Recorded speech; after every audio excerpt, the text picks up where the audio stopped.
MSW Media.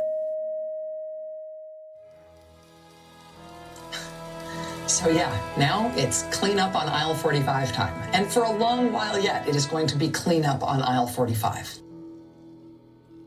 Hey, everybody. Welcome to episode 248 of Clean Up on Aisle 45. It's Wednesday, October 22nd, 2025. I'm Allison Gill. What's up, James? Harry Dunn here. All right, so we got a lot to cover. I love saying that because we get to bring into the show. We got so much to talk with people about, stuff that happened over the weekend, throughout the week. But today we're going to be talking about an investigation by the Capitol Police into an American flag with a swastika on it that was hanging in a Republican staffer's cubicle during a teleconference, and also a federal judge threatening sanctions against a lawyer who was representing January 6 rioters.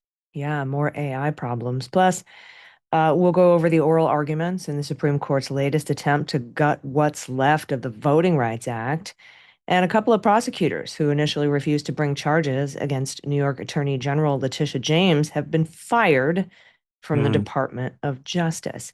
So first, I want to let everybody know if we sound a little different today, it's because we've had to find an alternate way to record because apparently AWS, which is owned by Amazon, and I guess runs pretty much everything in the world, is down today. And so the normal virtual studio that we use, which I had no idea ran on AWS, isn't functioning. So if we sound a little off today, or if the sound's a little weird, it's Jeff Bezos's fault. So you can blame him. Yes, blame the Bezos guy. Always. He's pretty much responsible for a lot of this bullshit. So anyway, first, before we get into any of that news, we have some new patrons to thank. So thanks, Ingenious One, Punch Your Local Nazis, Cindy Kudelka, Peaches with an exclamation point, millions of peaches, peaches for free. For all the millennials out there and exennials, and Jen with a bunch of N's at the end. Thank you so much for being patrons. If you become a patron, sign up to be a patron, help us out here, support independent media. You get to pick whatever name you want and we'll read it on the air. You can do it at patreon.com/aisle45pod, which is AISLE, the number 4, the number 5, POD. And man, I just got finished reading some filings by Jim Comey and his lawyers. He actually added Dreeben to his legal team and a couple other powerhouse lawyers. Yeah. Along with Pat Fitzgerald. Donald Trump and the Department of Justice are trying to disqualify Pat Fitzgerald on a bunch of bogus stuff. It reminds me of what they did to Fani Willis, who was a prosecutor, right? Yeah. But got her disqualified from that case. And so I'm reading that, and then I also read the motion to dismiss the charges because Lindsay Halligan was unlawfully appointed and the statute of limitations is over. So they say dismiss with prejudice, and the vindictive and selective prosecution dismissal motion, which is fascinating. It's like 51 pages. Comey asked for an extra 15 pages from the normal 40 that you're allowed. And the judge said, yeah, go for it. And one of the things that he brings up, and this is like memory lane for anybody who's been listening for long enough to have listened to the original Mueller, She Wrote podcast. But they said, in order to indict him, you got to have indicted similarly situated people. And there are 4 people, including like Tom Price and Scott Pruitt, that weren't indicted for kind of doing whatever you're accusing Comey of doing, lying to Congress.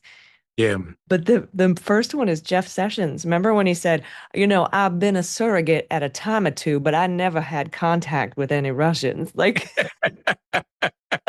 I'm like, oh my God. That's a good Jeff Sessions blast from the past. That quote is in the intro music to Mueller, She Wrote. We played it every day. Awesome. I was like, that's going to be an important lie one of these days. And here it is showing up in a court filing. But it's obviously vindictive and selective prosecution. Obviously, they are also talking about filing a Braunston motion for literal truth. And they said right there in the vindictive and selective prosecution motion that Comey never actually said what they're accusing him of saying. Like, he didn't even utter those words. They never came out of his mouth, and they can't Right. prove. Right. I am curious to see how long it's going to take to get this indictment laughed out of the courtroom, and because that's the only reasonable expectation right here. Everything that's happening, it only appears that this has to get laughed out of the courtroom. Uh, 14 additional, you say 14 additional pages to talk about why that should be thrown out, like Yeah. Yeah. unbelievable. Just for So, vindictive and selective prosecution. And I'm a little sad. I think that the Lindsay Halligan motion is gonna tank the whole thing, probably. yeah, You won't even have to get to vindictive and selective. You won't even have to get to any of the other motions they're going to file on October 30th. But I'm kind of sad because I really wanted to see Pat Fitzgerald wipe the floor with Lindsay Halligan's ass at court. I really wanted to see that. well, that too. But I would question. So yeah, if that gets thrown out on if it gets thrown out because of Halligan, can the judge rule on the other merits of the arguments that he's already submitted before the court, like you just said, vindictive and selective prosecutions? Because you know what's going to come up again. Like, He could the judge could. have the foresight to say, you know what? What if Letitia James uses this or something, or now John Bolton will use or whatever? Can the judge rule on that those just the merits alone? He could, but it would just be for this case. But we might see the judge say, I was going to dismiss this for vindictive and selective, and I was going to dismiss this for Braunston, and I was going to Mm, dismiss this for uh, government misconduct. But I'm going to, and here's why, but I'm going to dismiss it for Lindsay Halligan. But I just wanted, because the judges do that sometimes. They're like, I'm going to look at the arguments that don't matter and tell you why I would have said no anyway. But yeah, here's why I'm going to say no. So we could see something like that from the judge. But we'll be covering this in detail. We're going to go over these filings in detail. Andy McCabe and I, because Andy McCabe's mentioned in these filings as well on the next Unjustified podcast, which comes out this Sunday. So I just wanted to sort of talk about that for a second because I know you and I aren't going to cover it in too much detail, but it blows my mind how, vindictively and selectively he's prosecuting people. yeah, yeah. No, he is, and I mean, he's made it clear. He made it clear. Like you could literally use his own words during his campaign rallies while he was running for president in 2.0. But yeah, Hmm. Yeah. So, all right, let's start with something related though. And it's related because it has to do with Letitia James, who was also vindictively and selectively prosecuted. yeah, So last week we went over the proof that she's innocent, right? That she bought the home for her grandniece, didn't collect rent, and visited for extended stays, proving that it's actually a second home and not an investment property. And now this week, CBS is reporting that the Trump administration fired two federal prosecutors in the Eastern District of Virginia who voiced opposition to the criminal case against New York Attorney General Letitia James. It's Kristen Bird and Elizabeth Usey. They were terminated Friday from their posts as assistant U.S. attorneys in the Eastern District of Virginia's Norfolk office, where James's case is being prosecuted. Usey, according to her LinkedIn profile, had been an assistant U.S. attorney in the Eastern District since 2010, 15 years. yeah, Now, Bird's LinkedIn profile says she's worked there since 2019 and was the deputy chief of the Narcotics and Violent Crime Unit. Her profile now says she's in the private sector. And Harry, you and I talked about Elizabeth Usey a couple weeks back, if that name sounds yeah, familiar. She was yeah, getting ready to give Lindsay Halligan a declination to prosecute memo. Remember, she's gearing up to let Lindsay Halligan know that she refused to bring charges against Letitia James. Well, I guess that didn't go over well with Pam Bondi.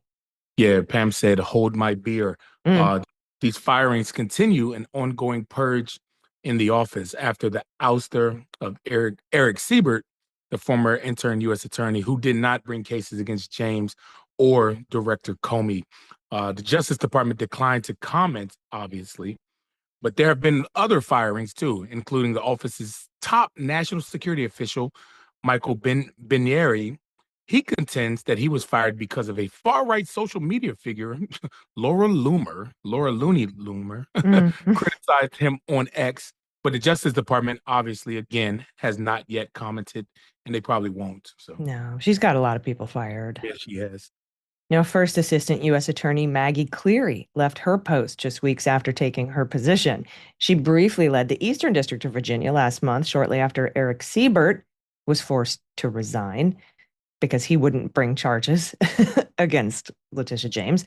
Cleary had told the staff she was Siebert's replacement, but days later, former White House aide and Trump personal lawyer Lindsay Halligan was sworn in as interim U.S. attorney. Less than a week after taking office, Halligan brought criminal charges against Jim Comey, accusing him of lying to Congress. So that's kind of how this is all connected. It's the same prosecutor. Yeah, James is scheduled to be arraigned Friday, but it's not yet clear who will represent the Justice Department at the hearing because of the firings. Halligan secured the James indictment from a grand jury in Alexandria, Virginia, and has never appeared in the Norfolk federal court. Never. This is going to be interesting. No. It's not going to be interesting. It's going to be laughable. James's defense lawyer, Abby Lowell, has retained a former Norfolk-based assistant U.S. attorney, Andrew Bose, to serve as local counsel at James's arraignment and in future proceedings. Interesting. DOJ didn't respond to requests for comment from this story. Sure, whatever. You don't have to really ask them for comment. You can just go on Twitter and see what they're thinking. But again, this is all about Department of Justice weaponization, whether it's Letitia James. I'm sure Adam Schiff could be in the hopper. We got the indictment of Bolton since we last spoke. Yeah. But that indictment is actually signed by like career prosecutors and not like some one rando installed interim acting whatever. Yeah. Lots of people sign that indictment. It's a pretty solid indictment, but he may have some good defenses against it. But it's still part of Donald Trump's revenge tour. Yeah, it's clearly a retribution tour, and like you just mentioned, I'm sure Adam Schiff is watching. I would say watching the news, and no, he's watching probably Trump's Truth Social account because he's got to be thinking, when is my turn coming, and everybody else that has said something against him, because it's all selective and vindictive prosecution with the key emphasis on vindictive. Yeah, for certain. All right, we've got more to cover, but we have to take a quick break. So everybody stick around. We'll be right back.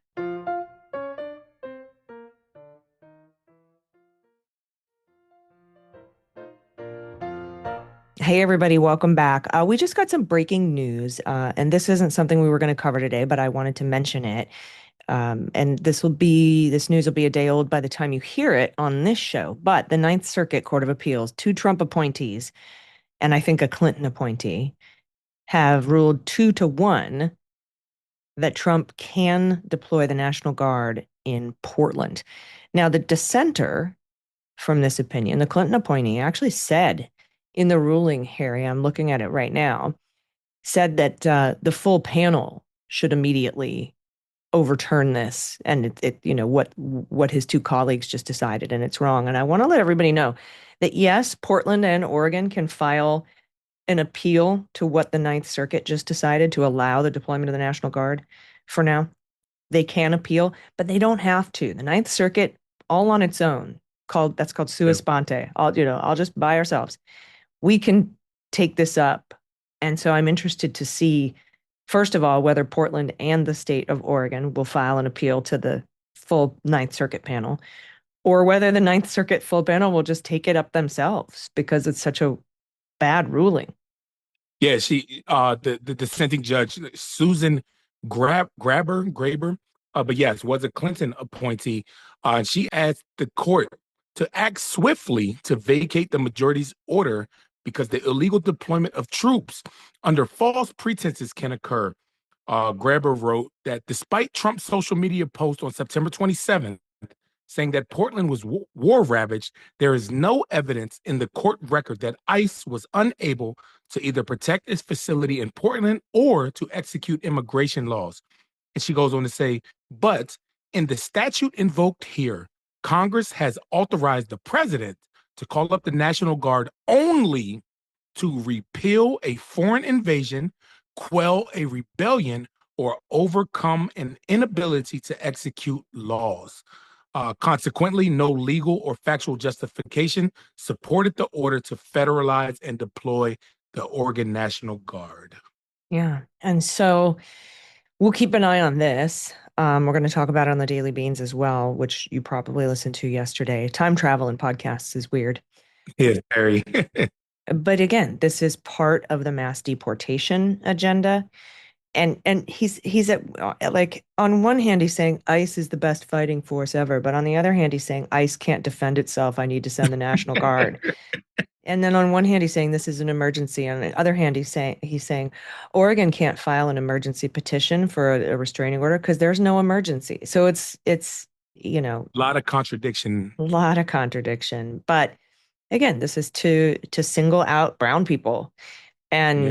And speaking of singling out brown people, Harry, we Yeah. had oral arguments for the last vestige of Section 2 of the Voting Rights Act from a Louisiana case Yeah. heard this week, didn't we? Yeah. Our oral arguments over the voting rights case in Louisiana that happened last week.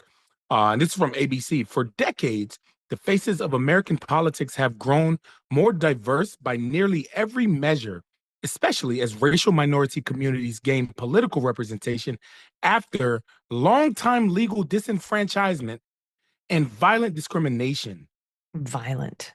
I'm glad they used that word. Violent, very good.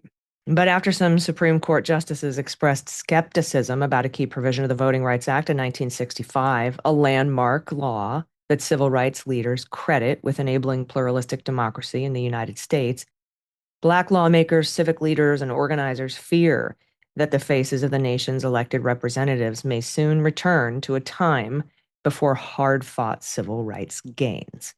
Justices on Wednesday heard oral arguments in Louisiana versus Calais. I think that's how you say it. That's a case that scrutinizes whether Section 2, a part of the Voting Rights Act that bars discrimination in voting systems, is constitutional. Yeah, Representative Cleo Fields, who represents the Louisiana congressional district at the heart of this case, sat in the courtroom as the justices questioned attorneys on both sides of the case. He said he had hopes the scope of the ruling's impact would give justices pause about whether to gut the law. And that's kind of what we were talking about last week, Allison. Is there any type of ruling that would just give the scope of it, just not to gut it? He goes on to say, if they do away with Section 2, they know the ripple effects that's going to have all over this nation. It's not just Congress, Fields said in an interview with the Associated Press. He added that it was hard to judge what the justices are thinking, but I'm cautiously optimistic. I really think all of the justices know what's at stake. Now, I sure they do. I think they do know what's at stake, Allison. I just don't think they care. They know, they just don't care. Right, or they know what's at stake and want to go the opposite route. And Hello. Yeah. So Because that speaks to a point. They know what's at stake. They know that if you give Black and brown people fair representation, a lot of maps are going to change, not for the better for the conservatives who want to quash and take away their rights. Yeah, and that could dilute the power of people like Alito and Thomas and Gorsuch and Kavanaugh. Yep. And Barrett and, Chief Justice there, ring wraith, leader of the ring wraiths, John Roberts. The article goes on to say, since the passage of the Voting Rights Act, which bans a range of discriminatory voting practices by state and local governments and individuals, communities of color have turned longtime movements into direct political representation and power. State legislatures in the Deep South, once uniformly committed to white supremacy, now feature sizable minorities of Black, Asian, and Latino lawmakers. The act was amended a decade after its passage to protect the rights of language minorities, increasing protections for Asian American, Native American, and Latino communities across the country. And I guarantee you that the argument was and is and might be from some of the justices that if you are making laws to prevent all white people from being elected, then you're being racist against white people. It's the most ass backwards thing ever. Lawmakers elected as a direct result of Voting Rights Act enabled legislative districts have often served as a voice in state legislatures and Congress for once overlooked interests. The Congressional Black Caucus, for instance, has for decades served as a hub for Black political power and organizing in the country. Lawmakers in VRA districts have become political icons and overseen political machines that drive national politics. Yeah, minority communities in states and districts once subject to the Voting Rights Act review have successfully elected mayors, police commissioners, judges, and county commissioners to lead some of the nation's largest cities and municipalities. Black residents of communities in VRA districts gathered in front of the Supreme Court to rally during oral arguments on Wednesday. That's a week ago. Kadita Stone, a plaintiff in the 2023 case brought by Black Louisianans that created Fields District and another majority minority district in Alabama, connected the current lawsuit to President Trump's calls for states to redraw congressional maps ahead of next year's midterm elections. Quote, "We're back because it's very evident what the current administration is trying to do when it comes to dismantling what we currently know as democracy." That's what Stone told the Associated Press. Went on to say that entails destroying things like the Voting Rights Act because it doesn't align with their ideals of what America should be. Yeah, some lawmakers worry that progress will be reversed if the law's protections are removed. There's a certain level of anxiety as we look at the mid-decade gerrymandering that's taken place. This is Representative Yvette Clarke, chair of the Congressional Black Caucus. She told that to AP. Clark called GOP-led redistricting efforts in states like Texas blatant targeting of Black lawmakers and said the case now before the Supreme Court could have an impact for generations to come. Yeah, Representative Troy Carter, a Democrat in Louisiana, said the U.S. would become a very weakened democracy if the court made a sweeping decision. A representative, he said, a representative form of government means it should look like its people. If you take away the elements that create the opportunity for it to look like its people, it won't be democracy as we hoped it would be. It will be a much weaker one and ultimately on the road to an oligarchy. Dude, I think we're there. The Voting Rights Act of 1965 is considered to be a crowning achievement of the civil rights movement. The law bans discriminatory voting practices like poll taxes and literacy tests. It reaffirms the constitutional right of all citizens to vote, and it established processes by which federal authorities could review how states and localities enacted policies or legislative maps that may disenfranchise voters. Yeah, some of those provisions have been struck down or restricted by Supreme Court rulings like the 2013 case of Shelby v. Holder. Voting rights advocates argue that discriminatory actions by states and localities have increased since then. If Section 2 meets a similar fate, they warn Black political representations could be sent back several generations. Justices on the High Court, conservatives majority, questioned the long-term effect of requiring that governments remedies violations of Section 2, which the law would consider proven claims of discrimination with race-conscious solutions. Quote, "It's the particular application of the statute that entails the intentional deliberate use of race to sort people into different districts." That's Brett Kavanaugh. That's what he said to lawyers speaking in defense of Section 2 during oral arguments. He said, "I'm asking what you think the time limit is. Or maybe you really shouldn't think there should be a time limit. Meaning, when are we not a racist country anymore? How long do you need for there to be protections against voting rights violations?" As long as it takes. Yeah. And the court's liberals countered that Section 2 is a tool and only requires districts to be drawn with race in mind if racial discrimination was the issue at hand. If proven cases of discrimination ended, the law would not be used, they said. So keep the law there in case it happens. No need to do away with it because you think there's no more racism in the United States. It's like having OnStar on your car. I never use it, but if I need it, I'm going to press that button on my OnStar. Right. It's there if you need it. Better to have and not need than need and not have. And not need it. Absolutely. I have a fire extinguisher in my kitchen. I've never used it, and I'll pray I never have to, but it's there if I need it. Section 2 itself is just the measure by which we determine that a remedy is required. So that's why it doesn't need a time limit, because it is just pointing us to the direction of where we might need to do something. And that's from Ketanji Brown Jackson. Sitting there listening to the oral argument in person, it was very clear to me that the conservative justices have an end result they like and that they were justifying it through their questioning. That's from Representative Terry Sewell, an Alabama Democrat. Yeah, Sewell had the strong feeling that the old battles had become new again as she left the court after oral arguments to return to Capitol Hill. She represents a majority Black Alabama district where 60 years ago, voting rights marchers were brutally beaten by state and local police officers while crossing a bridge in Selma to demand the right to vote.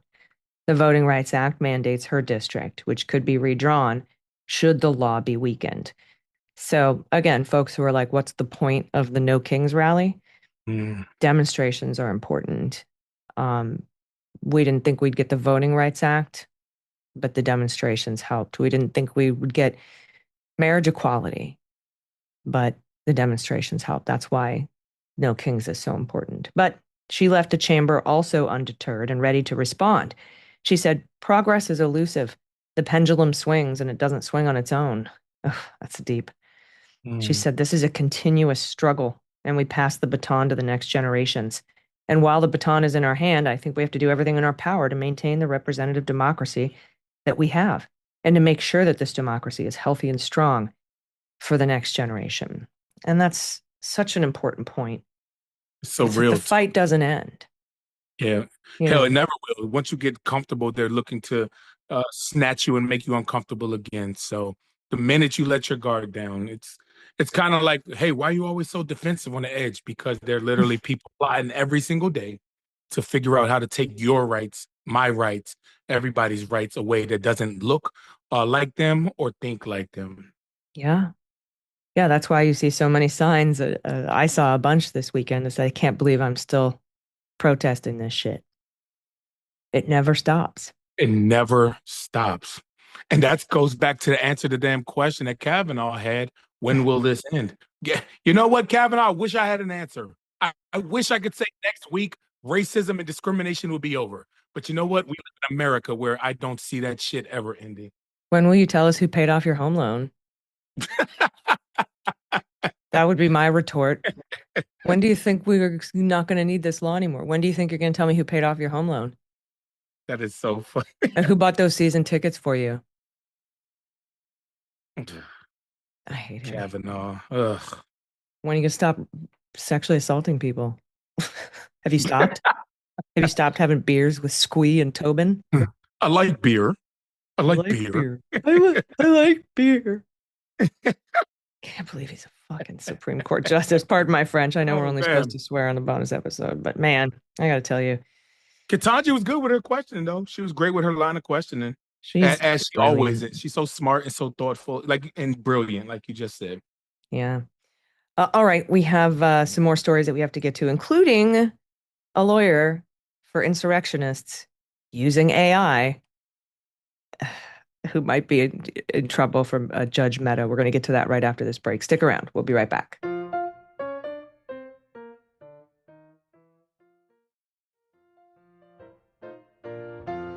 All right, everybody, welcome back. Like I said, we have a story involving the Capitol Police. Okay, we're going to get to what's going on with the January 6th insurrectionist lawyer and the AI stuff in a second. But this is about the Capitol Police, so I wanted to ask you about this, Harry.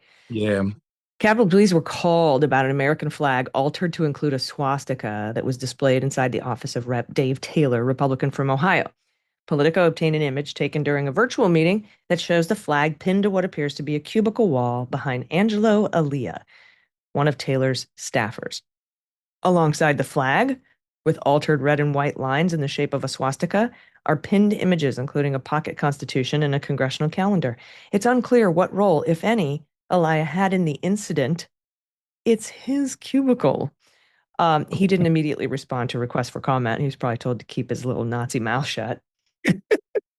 It's your damn cubicle, man.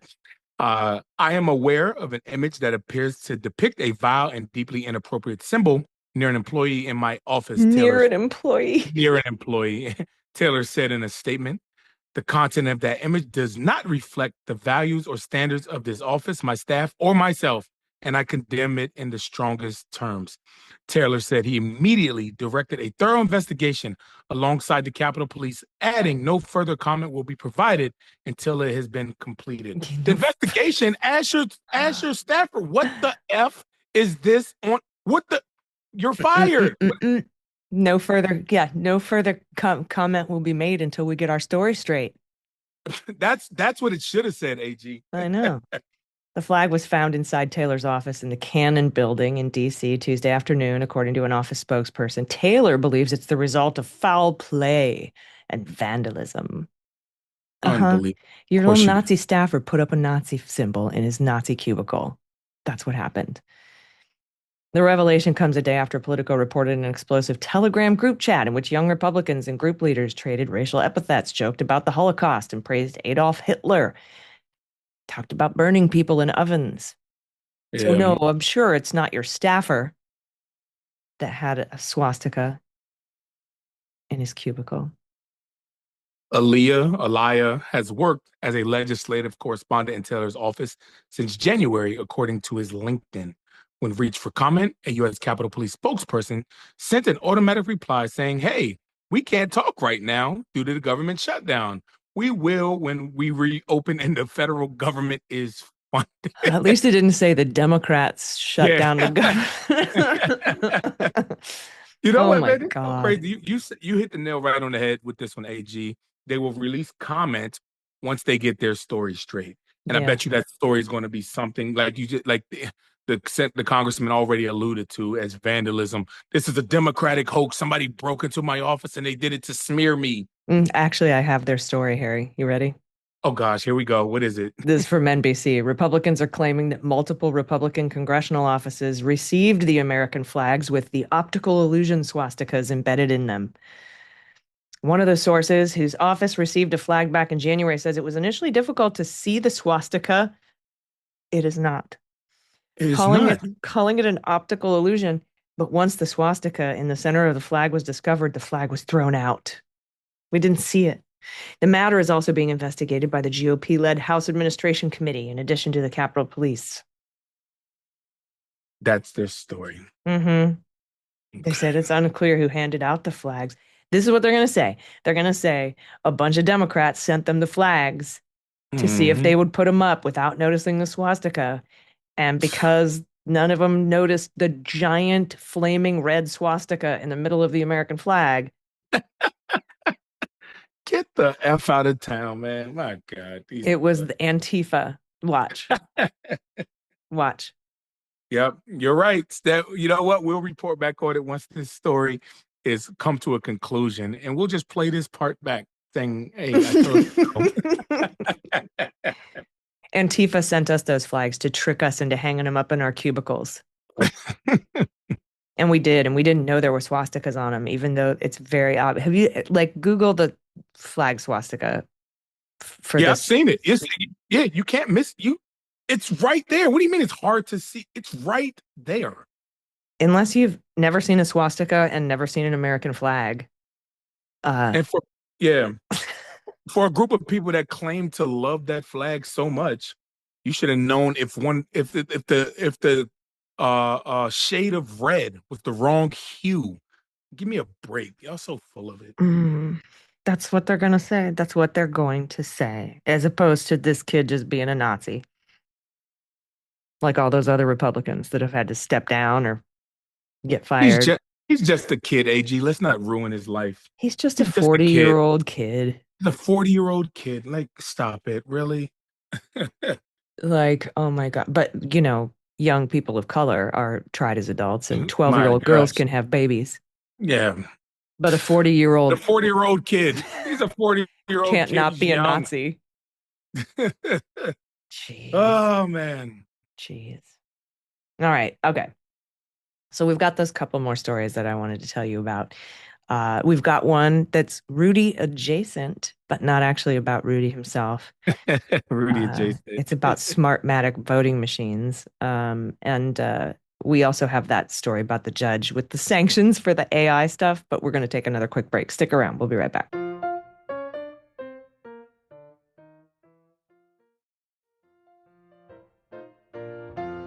All right, everybody, welcome back. A couple final stories here. And like I said, one of them is Rudy adjacent. Rudy. Rudy. First up from Raw Story, U.S. District Judge Amit Mehta. You've been in his courtroom, Harry. Yeah, that testified in Judge Mehta's cases during against the Oath Keepers. Yeah. Yeah, I've been in Judge Chutkan's courtroom, but not Judge Mehta's. Yeah, yeah. But Judge Mehta in D.C. threatened a lawyer known for representing January 6 defendants after she invented facts. Politico legal reporter, Eagle Eye, good friend of mine, Kyle Cheney, posted a screen capture of a court filing in which Mehta alleges lawyer Carolyn Stewart included false information in her cases. Quote, counsel of record for defendant Kelly Meggs, Carolyn A. Stewart, shall show cause by October 21st, 2025. That's yesterday. Why the court should not impose sanctions and make a referral to relevant bar authorities for, quote, knowingly making a false statement of law to a tribunal or failing to correct a false statement of law previously made to the tribunal by the lawyer. That's what the judge wrote, Judge Mehta, citing the rules for professional conduct. She did not put an American flag with an optical illusion swastika in her filing. No. But he detailed a July 11th filing in which a motion was filed with fabricated citations to the district court's local civil rules. After quoting the fake citations, the judge said, the rules do not exist. Quote, the opposition also includes fabricated block quotations purporting to recite the text of a different rule, which also didn't exist. The judge went on to demand how the fake quotes came about, why she didn't take immediate steps to have the record corrected. So we have yet another lawyer using AI to write their briefs that create completely made up case citations and rule citations, and that lawyer not checking that those cases exist or that those rules exist. So we're going to talk next week to see that might be sanctions. Judge Mehta could refer this to the Bar Association for disciplinary action against this particular lawyer. And she represented Kelly Meggs, who I think was an oath keeper, was he not? Yeah, he sure was. And it was pardoned on obviously January 20th, the night that Donald Trump took office. So well, not surprised. That's a lot of people use AI to write stuff, but you know what the non-lazy ones do? They go back and reread it and proofread it and fact check it because they realize it's from a computer. So, but we move on to some Rudy news, and also this might be some good news for Rudy, which is rare. But this is I feel kind of gross reporting good kind of news. gross. Like, wait a minute, I just want the bad stuff. So I'm a hater. I hate. I'm a hater. I'm not a congratulator. This is from CNN. The Justice Department on Thursday filed foreign bribery charges against Smartmatic, the voting technology company that is suing Fox News and other prominent pro-Trump figures for defamation over their promotion of the 2020 election lies.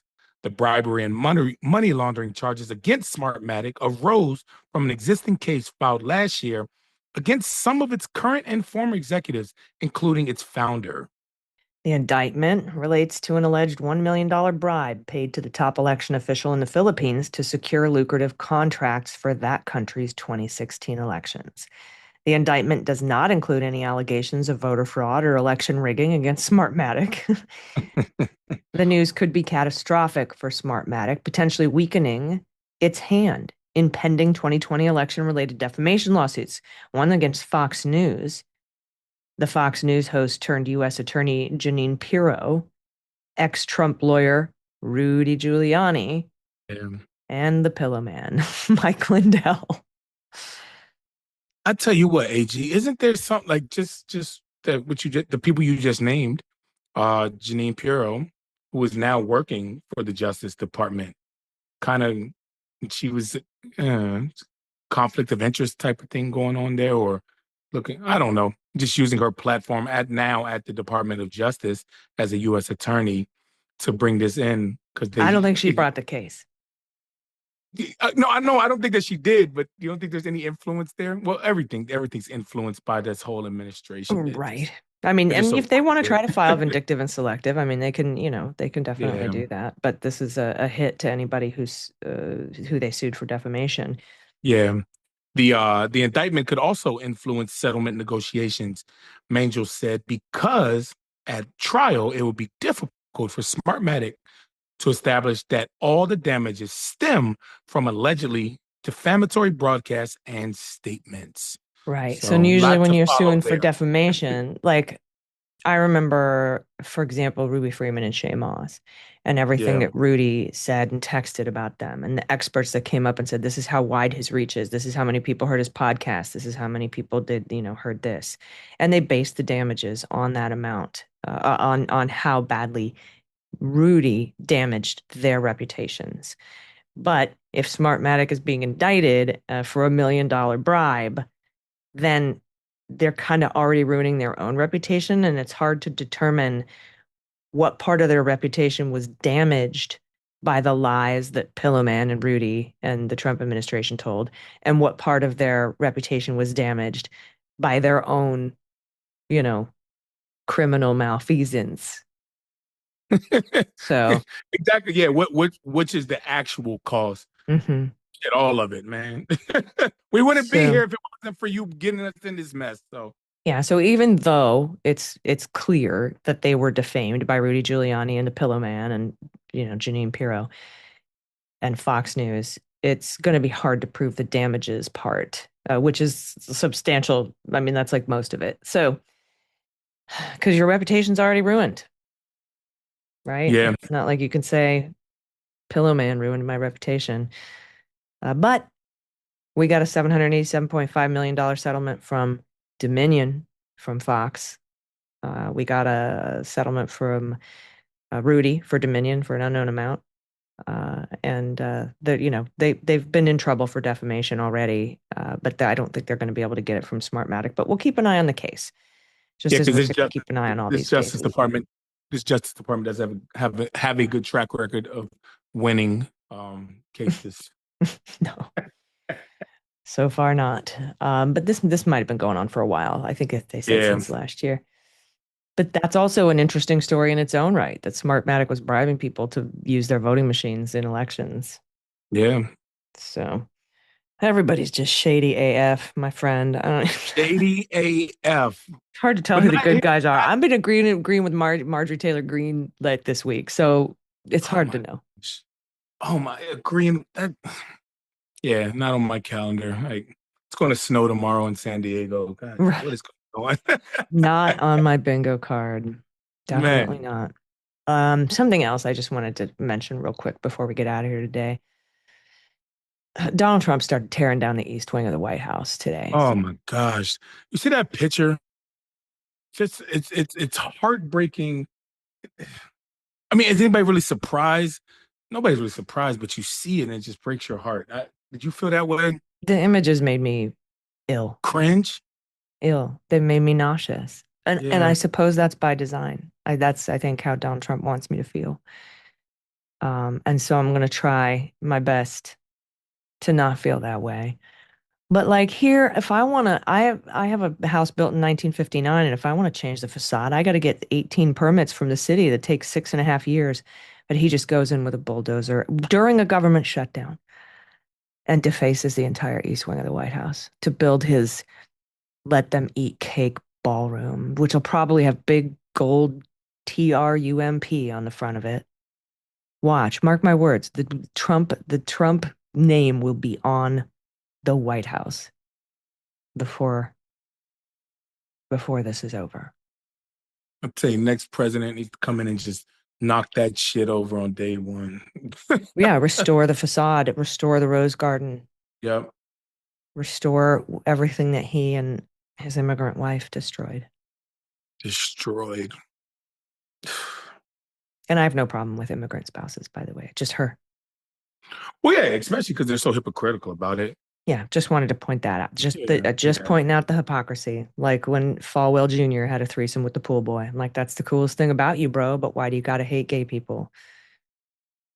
Or or Exactly. I mean, there's a million examples, right? Donald Trump just pardoned a drag queen. He pardoned George, or he commuted the sentence of George Santos. But he's trying to destroy the LGBTQ plus community. It's just the hypocrisy. It's the hypocrisy. Santos a hypocrite his damn self, but yeah, but And I none am of it's too. surprising. None of it's surprising. This is who they are. This is who they Well, they don't claim to be anybody else. This is who they are. They're Oh, just just, heartbreaking. Remember when you and I went to the East Room to see the Golden yeah, State Warriors? that was awesome. That was awesome, by the way. But man, Mm. that's where I got my presidential citizens medal. Yeah. Yeah, So. me too. No, I'm kidding. I didn't. Yeah, me too. Me too. That's where I went when I won the national championship Yeah, man. because I'm George Santos and I won the national championship and got a gold medal and a medal of freedom, both, all of Yeah. it in the East Room. East Room-ish. East Room. Christmas party.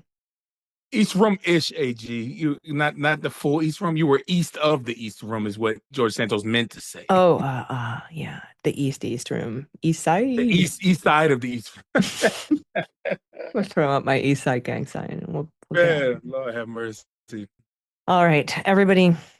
Thank you so much for listening. Thanks to our new patrons. Thanks for supporting the show. Again, if you want to become a patron, it's super easy. Patreon.com/aisle45pod, AISLE45POD. We will be back in your ears. I'm going to see what we can do about the bonus episode. I'll be traveling and I'll be in a very, very different time zone.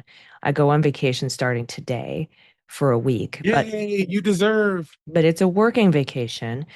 So you might get the bonus with just Harry. If we can't make the time things work, Harry, you'll be able to record a I'll bonus, make right? it happen. I'll make it happen. I'll just do a lot of rambling and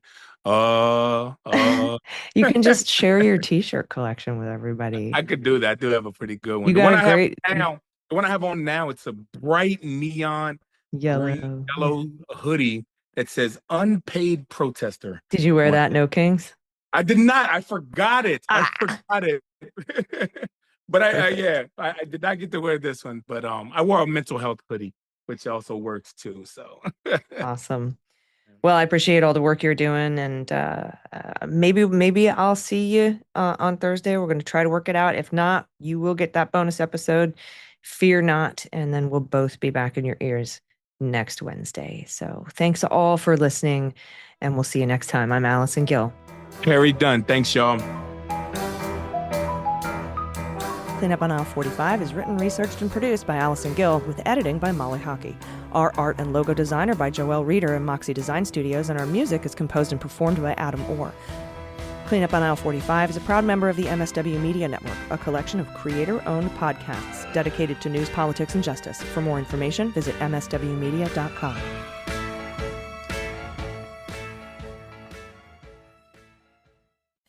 MSW Media.